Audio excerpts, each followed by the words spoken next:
Can a man get pregnant? That all depends on your definition of man and pregnant and can and get and a. And what exactly is a question mark?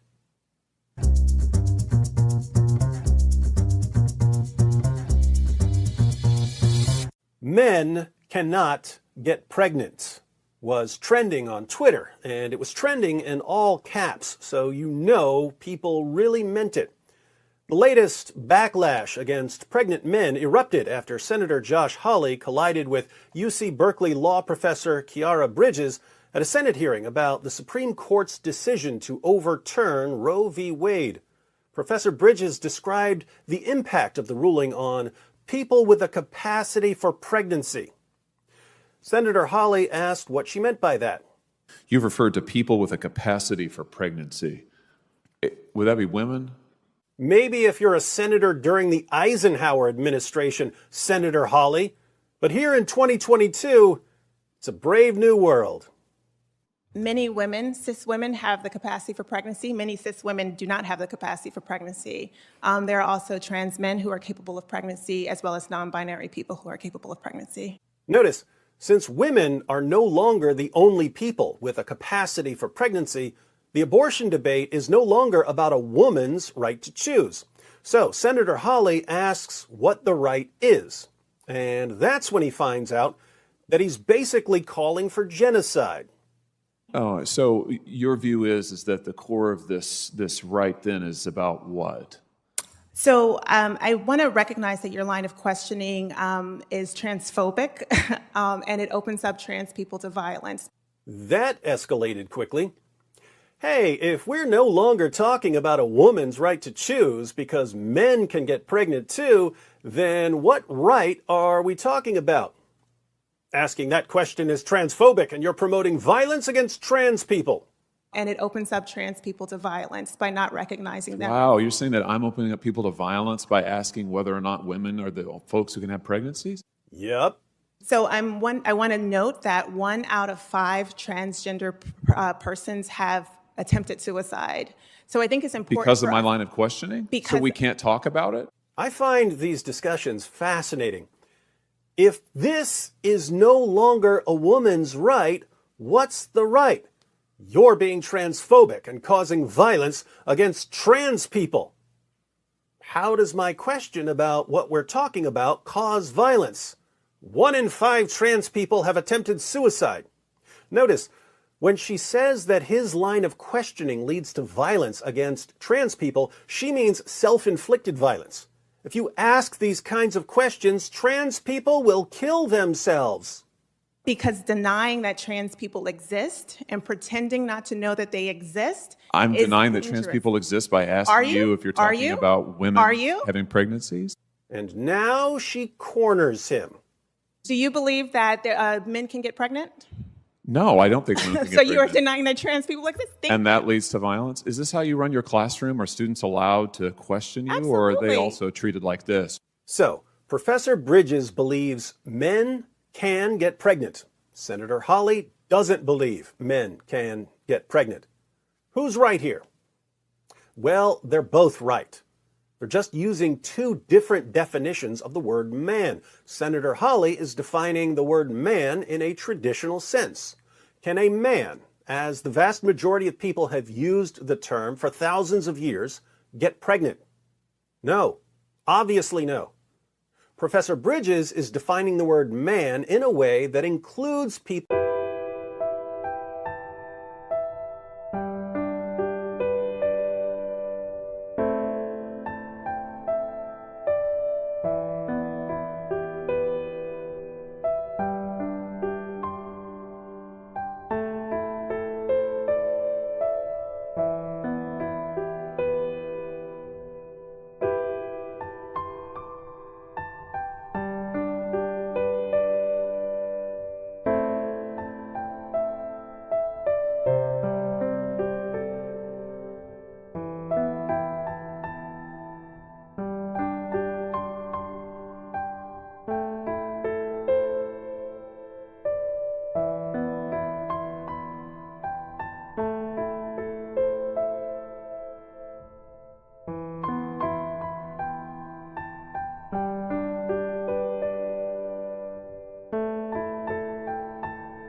people who are biologically women but who identify as men? Can someone who is biologically a woman but who identifies as a man get pregnant? Yes, obviously yes. So, given their respective definitions of certain words, they're both correct. What we're seeing in these increasingly ridiculous discussions, then, is a war over words. It's as if both sides are convinced that if they can make their definitions of certain words stick, they win the culture war. Now, to be fair to both sides, there are times when we'd like to expand the definition of a word, and there are times when we don't want to expand the definition of a word. Suppose we find a tribe somewhere, and that tribe has a word that means human being, but the tribe only applies their word for human being to members of their own tribe. They don't apply the word to other people. Here we would probably think it's a good idea for them to expand the meaning of the word so that it includes all people. But we wouldn't want to keep expanding the word beyond that. We wouldn't want to apply the word for human being to chimpanzees, for instance, because if we expand the meaning of the word for human being so that it includes non-human beings, we've just ruined the word for human being. Once you've expanded the meaning of human being so that it includes non-human beings, what do you then call human beings? Do we come up with another word for human beings who really are human beings? So we've got words like man and woman, and we're being told that we need to expand the definitions to include people who don't fit the traditional definitions. The word man now has to include trans men. But there's a difference between a trans man and a non-trans man. So if the word man now refers to both trans men and non-trans men, what word should we use to refer specifically to non-trans men? Do we have to invent a new word?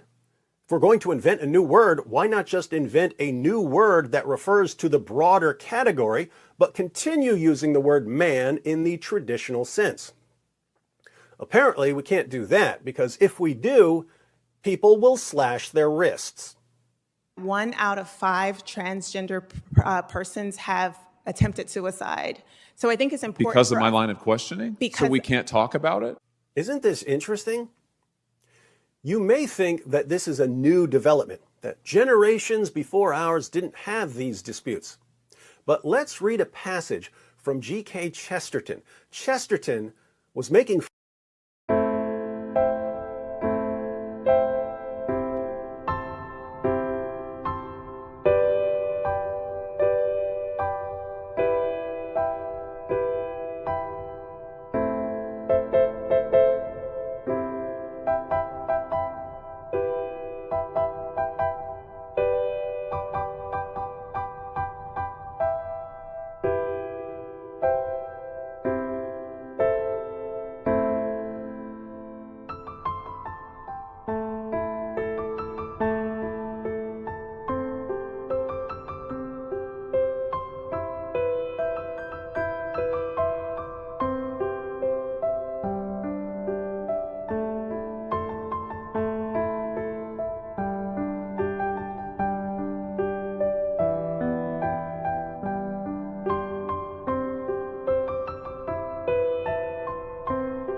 fun of the BBC for censoring some controversial comments from George Bernard Shaw.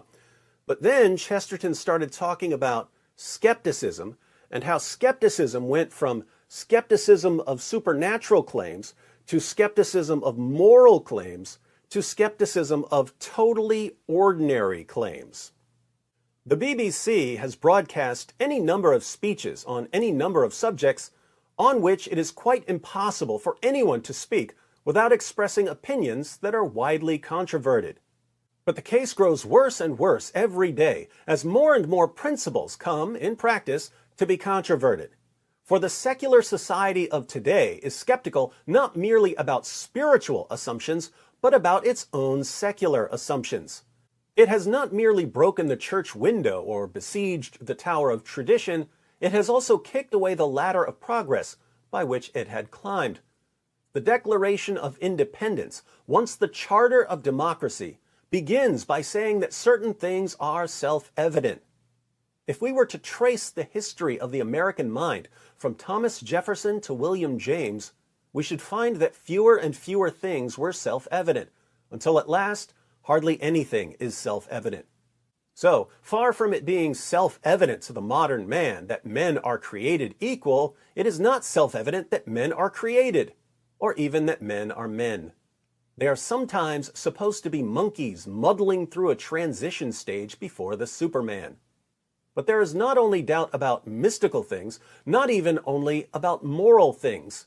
There is most doubt of all about rational things. I do not mean that I feel these doubts, either rational or mystical, but I mean that a sufficient number of modern people feel them to make unanimity an absurd assumption. Reason was self-evident before pragmatism. Mathematics were self-evident before Einstein. But this skepticism is throwing thousands into a condition of doubt, not about occult, but about obvious things. We shall soon be in a world in which a man may be howled down for saying that 2 and 2 make 4, in which furious party cries will be raised against anybody who says that cows have horns, in which people will persecute the heresy of calling a triangle a three-sided figure, and hang a man for maddening a mob with the news that grass is green. People will persecute the heresy of using the traditional definition of a triangle. They'll hang someone for saying that grass is green. Chesterton wrote this in 1926, almost 100 years ago. He predicted a war against the obvious, a war against the self-evident, a war against the rational. And here we are, ready to burn civilization to the ground over some pronouns. Now, I'm not the babysitter of the English language. As far as I'm concerned, you can use words however you want. You can change definitions all day long. As long as you're willing to deal with some temporary confusion over what you mean, I do not care. You can change the definitions of common words. You can invent new words. You can invent your own language. You can speak your own mix of Klingon and Dothraki. D. Wood does not care. However, the people who are redefining words every 15 minutes seem oddly obsessed with forcing everyone to go along with their latest redefinitions. It's not, hey, here's how we're using the word now, the rest of you can use it however you want. Instead, it's, hey, here's how we're using this word now, and if you don't use it this way too, then you're making trans kids hang themselves. This do what we want or kids will die approach has the same vibe as a man who finds out that his girlfriend is leaving him, and so he says to her, "You can't leave me. If you leave me, I'll kill myself," as if his suicide would be her fault for not doing what he wanted. Notice, that man could define himself as someone who's in a relationship with his girlfriend, so that by breaking up with him, she would be denying his existence and causing him to kill himself. That would take some mental and moral gymnastics, wouldn't it? But here we are, being told by college professors that if we don't change the way we use words, we're denying the existence of trans people and causing mass suicides. Listen, when someone says, unless everyone changes how they use words, I'm going to kill myself, the response should be, Well, everyone's not going to change how they use words, but you shouldn't kill yourself because of how people use words. We tell little kids to memorize the rhyme, "Sticks and stones may break my bones, but words can never hurt me." But we're telling a generation of trans kids that if they kill themselves, it's other people's fault for not adopting the latest terminology. Keep in mind, there are kids who are relentlessly bullied. That's not just true of trans kids. There are a lot of mean people in this world. Sometimes kids are bullied until they decide that they'd rather die than put up with it. Being bullied like that is horrible. But to equate harassing and bullying kids with saying, "I don't believe men can get pregnant," is idiotic and insane, even for a UC Berkeley college professor. In fact, since college professors won't say it, I'll go ahead and say it. To any trans kids or trans adults who are watching, Senator Josh Hawley is probably never going to agree with your definitions of the words boy, girl, man, woman, and so on. He may never agree with your chosen pronouns. But you should never, ever kill yourself over people disagreeing with you. Don't ever give people that kind of power over your life. Any college professor or journalist or politician who tells other people that they're causing you to commit suicide by not adopting this week's edition of the Transgender Dictionary is not helping you. These professors and journalists and politicians aren't helping you. They're using you to silence critics of their ideas. And if they can't win an argument without using the threat of your suicide to silence their critics, how good do you think their arguments really are?